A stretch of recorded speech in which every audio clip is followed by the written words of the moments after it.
Magluluto ako ng Japanese curry at tonkatsu.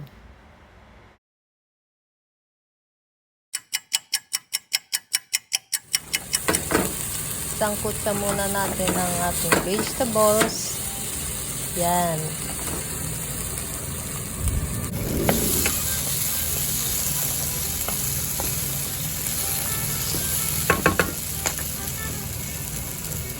At ilagay na natin yung tubig, water, at syempre maya pag kumukulo na yan, lagay natin yung curry na pang timpla. Yan siya. Pakuloyin muna natin.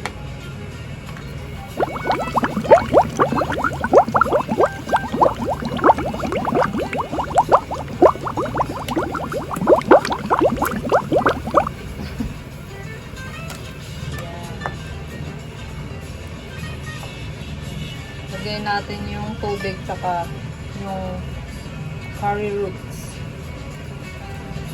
Kung palasa. Yan yung curry. Ito. Dali lang tong lutuin. Favorite ng mga Japanese.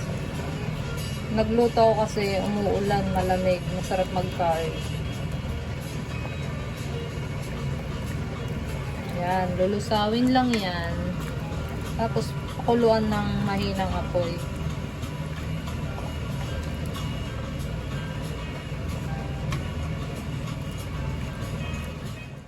Yan, kumukulo na siya.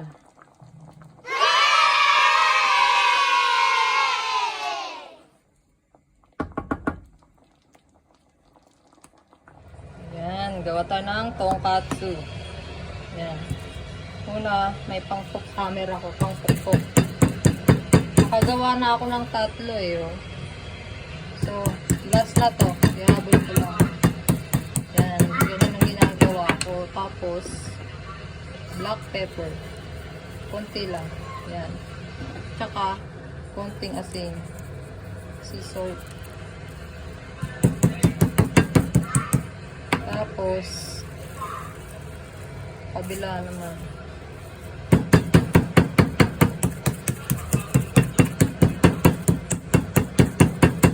Ayan.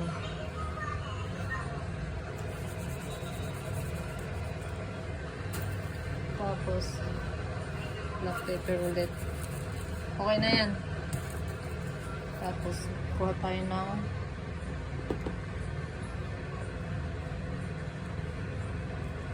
flour. Yan. Uy, magkalat na. Ang hirap pala mag-video. Grabe.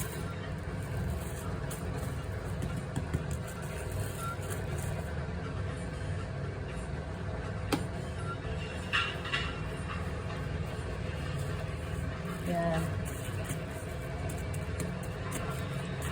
Yan. Kailangan coated na maigi para dumikit yung itlog. Yan. Yung binati kong itlog. Ayan. Yan. Sausaw niyo sa itlog. Yan yung tinatawag na tonkatsu. Yan ang pag-prepare niya.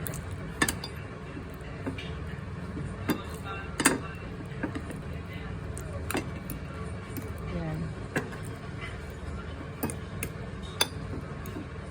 Tapos, ubusin ko lang tong mga ingredients ko kasi sayang.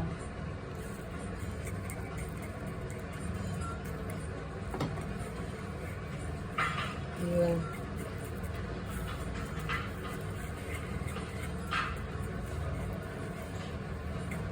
Yan, okay na yan. Nagpapainit na ako ng mantika. Yan.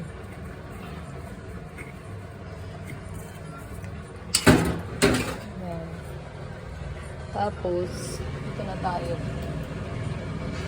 Yan, mainit na yung mantika ko. Okay. Lalagay na natin. Ang kalat.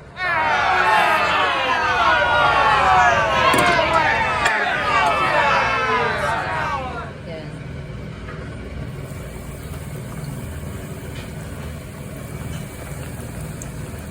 Yun.